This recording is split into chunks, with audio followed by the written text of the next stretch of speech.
जय मां शमशान काली। आज मैं आप सभी को 10 महाविद्याओं में से अष्टम महाविद्या माता श्री बगलामुखी के बारे में बताने जा रहा हूँ। इनका क्या साधना क्रम है, किस प्रकार से माता की पूजा की जाती है और इनका तंत्र में क्या महत्व है, ये सभी बातें आपको इस वीडियो में मैं स्पष्ट रूप में बताऊंगा। कृपया आप सभी वीडियो को पूरा देखें बिना स्किप किए हुए, जिससे समस्त जानकारी आप सभी के समझ में आ जाए। और आप सभी हमारे चैनल को सब्सक्राइब करें, वीडियो को लाइक करें और हमारे व्हाट्सएप नंबर पे आप संपर्क करके अगर आपको कुछ जानना है तो समय भी ले सकते हैं, उसके बाद ही आप कॉल करें। अब मैं माता बगलामुखी की आप सभी से चर्चा करता हूँ। भगवान विष्णु के आवाहन करने के कारण माता बगलामुखी सरोवर से उत्पन्न हुई थी। इनका जो वस्त्र है वह पूर्ण रूप से पीला है, इसलिए माँ को पीताम्बरा नाम से भी जाना जाता है। सारे आभूषण, वस्त्र, मुकुट सब कुछ इनके पीले हैं, अर्थात स्वर्ण का मुकुट माता के सिर पर विराजमान है। और यह तंत्र में इनको अष्टम महाविद्या के रूप में जाना जाता है। 10 महाविद्याओं में यह अष्टम महाविद्या कहलाती हैं। माता बगलामुखी मंगल ग्रह की अधिष्ठात्री देवी हैं। मंगलवार इनका प्रमुख दिन है। साथ ही साथ में माता बगलामुखी के जो शिव हैं वह मृत्युंजय शिव हैं और इनके जो गणेश हैं हरिद्रा गणपति के नाम से जाने जाते हैं। हरिद्रा गणपति एक ऐसे गणेश हैं जो समस्त शत्रुओं को मोहित कर लेते हैं और शत्रु का नाश भी करते हैं। इसलिए माता बगलामुखी की साधना व्यक्ति सभी प्रकार के कर्मों को सिद्ध करने के लिए, सभी प्रकार के मनोरथों को सिद्ध करने के लिए करता है। और दतिया शक्तिपीठ में माता बगलामुखी का मुख्य मंदिर बना हुआ है। उसी प्रकार नलखेड़ा और कामाख्या में भी माता के मंदिर विराजमान है। भक्त यहाँ पर अपनी मनोकामना लेकर जाते हैं और यथाशक्ति माँ को श्रृंगार और वस्त्र आदि अर्पण करते हैं। माता बगलामुखी की साधना में आपको जितने भी प्रकार की चीज़ें हैं सब कुछ पीत वर्ण की ही प्रयोग में लानी होती है। माता बगलामुखी को स्तंभनी विद्या, त्रैलोक्य स्तंभनी विद्या और मृत संजीवनी विद्या आदि भी कई नामों से जाना जाता है। यह 60 कर्म, इनके मंत्र को सिद्ध करने के बाद व्यक्ति तंत्र में किसी भी 60 कर्म को आसानी से संपादित कर सकता है।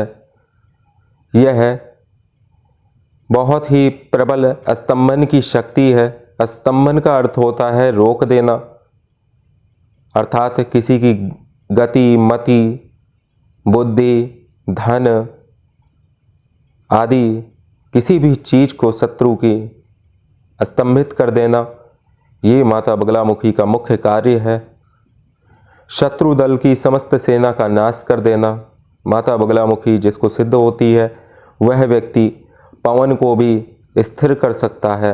उसके स्मरण मात्र से पवन भी स्थिर हो जाती है। लेकिन इनकी साधना में ब्रह्मचर्य आदि का विशेष योगदान है। अगर आप ब्रह्मचर्य युक्त होकर माँ की साधना करेंगे तो आपको अवश्य सिद्धि प्राप्त होगी। दूसरी बात ये भी है कि इनकी साधना कभी भी अगर आप माँ के मंत्र जाप करें तो बिना किसी गुरु के दिए हुए ऐसे ही इस मंत्र का पाठ नहीं करना चाहिए, क्योंकि यह पीत काली के रूप में भी जानी जाती हैं और प्रबल शक्ति माँ के अंदर विद्यमान होने से साधक उस ऊर्जा को नहीं झेल पाता। इस कारण वह चिंतित और व्यथित भी हो जाता है। अगर आप बिना गुरु के इस विद्या को साधने का प्रयास करेंगे तो ये कहीं ना कहीं जाकर आपको आगे पीड़ा अवश्य देगा। माँ बगलामुखी के मंत्र जो इनके कवच पाठ के बिना करता है उसकी मृत्यु शस्त्राघात के कारण होती है, यह भी मैं आप सभी को बता देता हूँ। इसलिए भक्तजन भक्ति रूप में तो इनकी सेवा कर सकते हैं। अगर आप साधना करना चाहते हैं तो इनकी साधना बिना गुरु के ना करें। तंत्र के अंतर्गत माता बगलामुखी चार भुजा का जो रूप है, चतुर्भुज रूप, वह व्यक्ति अपने घर में पूजा कर सकता है उस रूप की। लेकिन माँ का जो द्विभुजा रूप है, जिन्होंने एक हाथ में गदा और एक हाथ में शत्रु की जिह्वा को पकड़ा हुआ है, इस स्वरूप का ध्यान करने से यह शमशान में इस स्वरूप की पूजा की जाती है, तब वह द्विभुजा बगलामुखी के रूप में उग्र पीतकाली नाम से जानी जाती हैं। मैं आज माँ बगलामुखी की साधना के विषय में, इनके महत्व के विषय में आप सभी को विस्तार से बताऊंगा। आप सभी कृपया ध्यानपूर्वक पूरा वीडियो अवश्य देखें।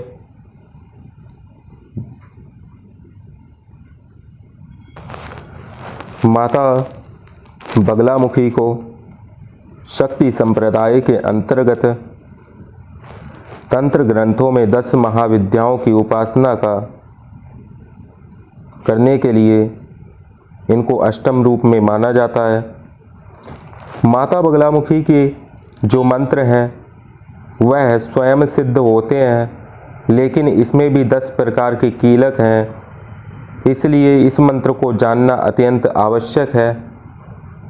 अगर इसमें रेफकार का उच्चारण कर दिया जाता है तो यह मंत्र स्वतः सिद्ध हो जाता है। इनका जप पुरस्चरण करने के लिए साधक को पूर्ण रूप से मानसिक बल की आवश्यकता होती है, क्योंकि माँ बगलामुखी अथर्व सूत्र व्यक्ति के अंदर जो सुप्त अवस्था में होता है उसको जागृत कर देती है, और अगर इस सूक्त को व्यक्ति संभाल नहीं पाया तो उसको मानसिक रूप से विक्षिप्त हो सकता है।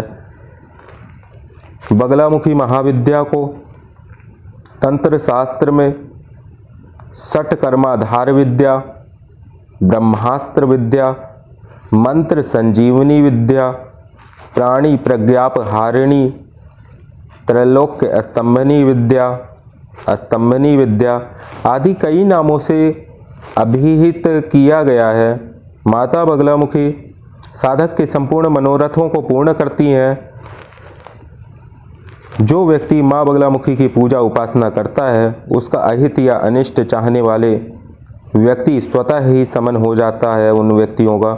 माँ भगवती बगलामुखी की साधना व्यक्ति स्तंभन, वशीकरण, आकर्षण, मारण, विद्वेषण, उच्चाटन आदि के साथ अपनी मनचाही कामनाओं की पूर्ति करने में समर्थ हो जाता है।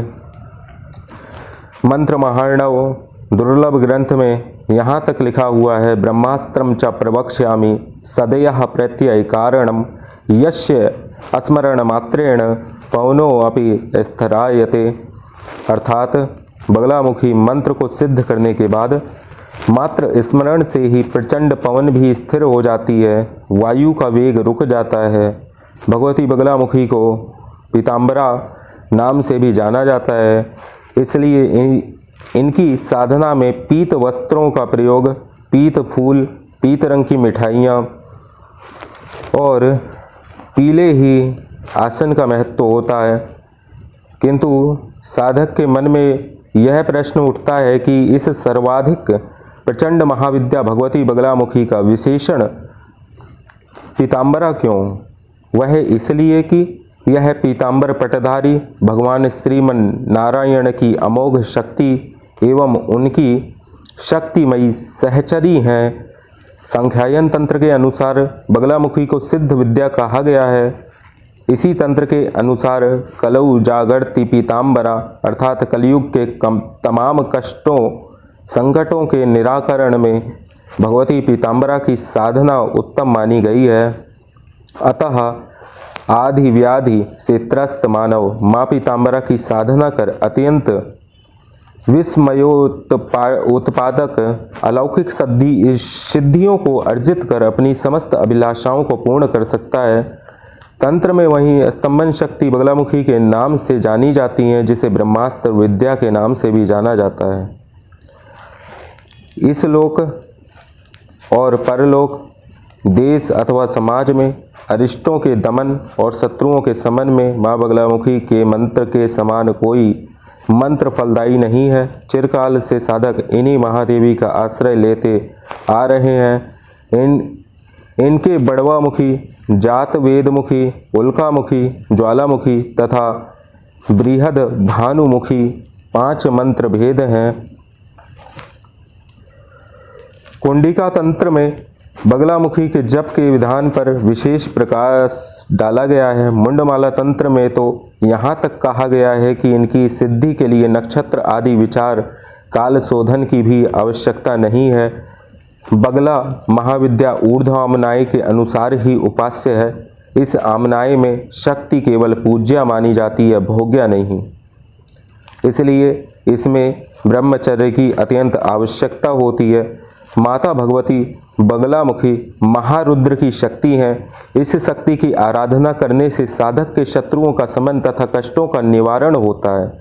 यूँ तो बगलामुखी देवी की उपासना सभी कार्यों में सफलता प्रदान करती है, परंतु विशेष रूप से युद्ध, विवाद, शास्त्रार्थ, मुकदमे और प्रतियोगिता में विजय प्राप्त करने के लिए, मालिक या अधिकारी को वश में करने के लिए, अपने ऊपर हो रहे अकारण अत्याचार से बचने और किसी को सबक सिखाने के लिए भगवती बगलामुखी का वैदिक अनुष्ठान और अघोर मार्ग से माता बगलामुखी का अनुष्ठान विशेषकर राजनीति में विजय प्राप्त करने के लिए सर्वश्रेष्ठ और प्रभावी होता है। असाध्य रोगों से छुटकारा पाने के लिए, बंधन मुक्ति होने के लिए, संकट से उबरने और नवग्रह के दोषों से मुक्ति के लिए भी इस मंत्र की साधना की जा सकती है। बगलामुखी अत्यंत तीव्र शत्रुहंता, दारिद्र्य हंता, समृद्धि प्रदाता एवं साधकों के लिए मातृ स्वरूपा हैं। बगलामुखी साधना शत्रुओं पर पूर्ण विजय प्राप्त करने के लिए की जाती है। साधना की प्रचंडता और तीव्रता इतनी अधिक है कि साधक जिस किसी को भी शत्रु मानता हो, उस पर उसे विजय प्राप्त हो ही जाती है। यह आवश्यक नहीं है कि शत्रु कोई व्यक्ति ही हो। जो भी व्यक्ति अथवा परिस्थिति आपके तनाव का कारण बन रही होगी, वही आपकी शत्रु है, और इस प्रकार उस व्यक्ति की हर एक जो भी वस्तु उसे तनाव दे, ऐसी चीज़ों का नाश हो जाता है। यदि आपके किसी शत्रु ने आप पर तंत्र प्रयोग करवाया हो, तो इस साधना से वह बाधा समाप्त हो जाती है। बगलामुखी अपने साधक के शत्रुओं के सभी प्रयासों को निष्फल कर देती है। शत्रु नाशनी श्री बगला का परिचय भौतिक रूप में शत्रुओं का समन करने की इच्छा रखने वाली तथा आध्यात्मिक रूप में संहार शक्ति है। पीताम्बरा विद्या के नाम से विख्यात बगलामुखी की साधना प्रायः शत्रु भय से मुक्ति और वाक सिद्धि देने के लिए की जाती है। इनकी साधना काल में ब्रह्मचर्य का पालन अनिवार्य है।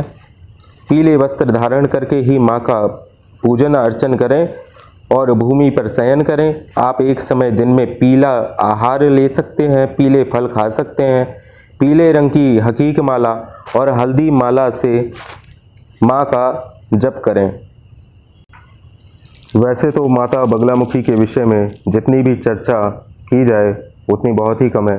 एक साधक के लिए,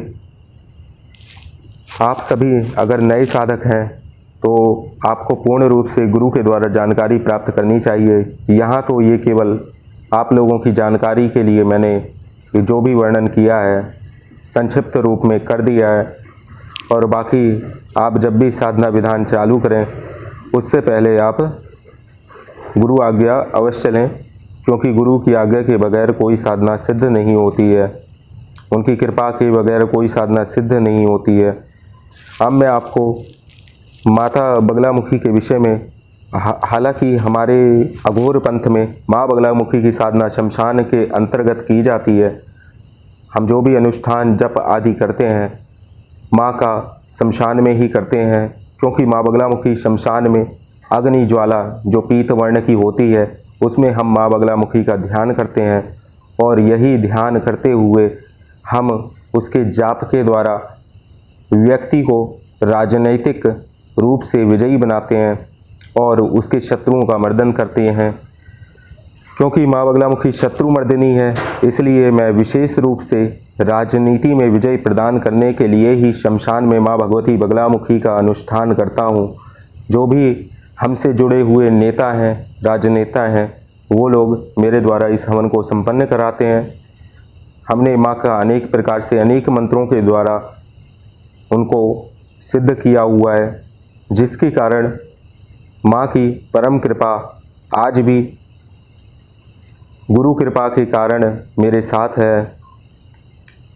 और अब मैं आप सभी को सामान्य रूप से आप जो घर में हवन पूजन जप साधना कर सकते हैं, ऐसा विधान बताने जा रहा हूँ। आप सभी इसे ध्यानपूर्वक सुने। माता बगलामुखी की आराधना किसी भी आप कृष्ण पक्ष के मंगलवार से प्रारंभ कर सकते हैं। रात्रि में आपको 10 बजे माता की साधना के लिए बैठना होगा। आपका मुख दक्षिण दिशा की तरफ होना अनिवार्य है। अपने सामने आप माता बगलामुखी का यंत्र स्थापित करेंगे। यंत्र की स्थापना पीले चावलों के ऊपर करनी होगी। साथ ही साथ में आपको भगवान गणेश और भैरव की स्थापना भी करनी होगी, मृत्युंजय भैरव की। इसके लिए आप उनका विग्रह प्रयोग भी कर सकते हैं, अथवा आप 2 सुपारी में प्रतीक रूप में उनकी पूजा काले तिल पर स्थापित करके उस सुपारी को उसी चौकी पर रख सकते हैं। सबसे पहले आपको दक्षिण दिशा की ओर एक चौकी लगानी है, उस पर पीत वस्त्र बिछाना है, उस पर पीले चावल रख के माँ का यंत्र स्थापित करना है। उसके आगे आपको गणेश के लिए 2 तिलों की ढेरी बनानी होगी, उस पर एक एक सुपारी रखनी होगी। उस सुपारी को रखने के बाद आप एक शुद्ध देशी घी का दीपक प्रज्वलित करेंगे, जिसकी बाती का मुख उत्तर दिशा की ओर होगा। इसके बाद आपको सबसे पहले गुरु पूजन करना है। कम से कम 1 माला गुरु मंत्र का जप करना है। तत्पश्चात आप भगवान गणपति के मंत्र का जप करेंगे। आप भगवान गणेश के ओम हरिद्रा गणपतये नमः इस मंत्र का आपको 1 माला जप करना है। इसके पश्चात आपको श्री भैरव का, मृत्युंजय भैरव के मंत्र का 1 माला जप करना अनिवार्य होगा। आप मुख्य रूप से मृत्युंजय भैरव के ओम हम जूम शाह इस मंत्र का 1 माला जप करें। तत्पश्चात आपको संकल्प लेना चाहिए। संकल्प लेने का विधान भी मैं आपको बता देता हूँ। आपको अपने दाहिने हाथ में अक्षत, जल और पीत पुष्प ले करके सबसे पहले अपना नाम उच्चारण करना है, फिर गोत्र का उच्चारण करना है, फिर अपने गुरु के नाम का उच्चारण करना है। फिर आपको माँ से निवेदन करना है कि हे माँ बगलामुखी, मैं आज से आपकी साधना अनुष्ठान प्रारंभ कर रहा हूँ। मैं नित्य 41 दिन तक आपके 51 माला मंत्र का जप करूँगा। हे माँ, आप मेरी इस साधना को स्वीकार करें और इस मंत्र की सिद्धि मुझे प्रदान करें, और इस मंत्र से उत्पन्न हुई ऊर्जा को आप मेरे भीतर स्थापित कर दें। इस प्रकार आप बोलकर जल को ओम लम लंबोदराय होम फट कहते हुए जमीन पर गिरा दीजिए।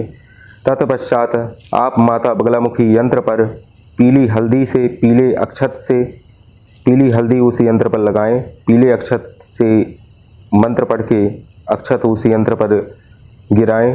तत्पश्चात आप पीले रंग के पुष्प यंत्र पर चढ़ाएं और पीले रंग के ही मिष्ठान का भोग आपको लगाना पड़ेगा। इसके बाद अगर आप नए साधक हैं तो आपको सर्वप्रथम माता के एकाक्षरी बीज मंत्र का 1.25 लाख जप करना होगा। तत्पश्चात दशांश हवन तर्पण मार्जन करके आप एकाक्षरी बीज मंत्र को सिद्ध करें। इसके पश्चात ही आप गुरु आज्ञा लेकर माता के त्रिअक्षरी, चतुरअक्षरी और फिर उसके बाद में गुरु अनुसार दिए गए मंत्र का जप करके पूर्ण रूप से सिद्धि की प्राप्ति कर सकते हैं। माता का घर में किया जाने वाला और शमशान में किए जाने वाला दोनों ध्यान मैं आपको बता देता हूँ। आपको घर में केवल यही ध्यान करना है जो मैं आपको बता रहा हूँ। ओम मध्ये सुदाब्दी मणिमंडप रत्न वेदी सिंहासनो परिगताम परिपीतवर्णाम पीतांबराभरण माल्या विभूषितांगिम देवीं नमामि धृतमुद्गर वैरिजिह्वाम। इस मंत्र का आप ध्यान मंत्र का कम से कम 11 बार जप करेंगे। उसके बाद आपको 21 बार माता बगलामुखी की गायत्री मंत्र का जप करना होगा। माँ बगलामुखी का गायत्री मंत्र है ओम ह्रीं ब्रह्मास्त्राय विद्महे स्तंभनाय धीमहि तन्नो बगला प्रचोदयात। इस मंत्र का आपको 21 बार जप करना है। आप इस मंत्र का एक माला जप भी कर सकते हैं। तत्पश्चात आप बगला गायत्री का विसर्जन करेंगे। उसके बाद आपको रुद्र मंत्र का जप करना है। रुद्र मंत्र इस प्रकार है ओम नमो भगवते महारुद्राय हुम फट स्वाहा। इस मंत्र का आपको एक माला जप करना अनिवार्य होगा। तत्पश्चात अब मैं आपको एकाक्षरी बीज मंत्र देने जा रहा हूँ। माँ का एकाक्षरी बीज मंत्र ह्लीम है। ह्लीम ह्लीम ह्लीम। इस मंत्र का आप 1.25 लाख जप पूर्ण करके एक दशांश तर्पण हवन मार्जन करने के पश्चात ब्राह्मण भोज और गुरु दक्षिणा अवश्य दें, जिससे आपको पूर्ण रूप से माँ बगलामुखी के एकाक्षर मंत्र की सिद्धि प्राप्त होगी। और इसके बाद जब आपका पूर्ण हो जाए तो आप अपने दाहिने हाथ में जल लेकर के यह मंत्र बोलते हुए माँ के दाएं हाथ में इस जप को समर्पण करना है, जमीन पर गिराते हुए जल को। ओम गुह्याति गुहि गोप्त्री त्वं गृहाणास्मत् कृतं जपम सिद्धिर्मे भवतु देवी त्वत्प्रसादान महेश्वरी। इस प्रकार आपका यह पूरा पूजा विधान मैंने आप सभी को संक्षिप्त रूप में बता दिया है। कल हम माँ के आगे हम माता बगलामुखी के अन्य मंत्रों के बारे में भी आपको बताएंगे।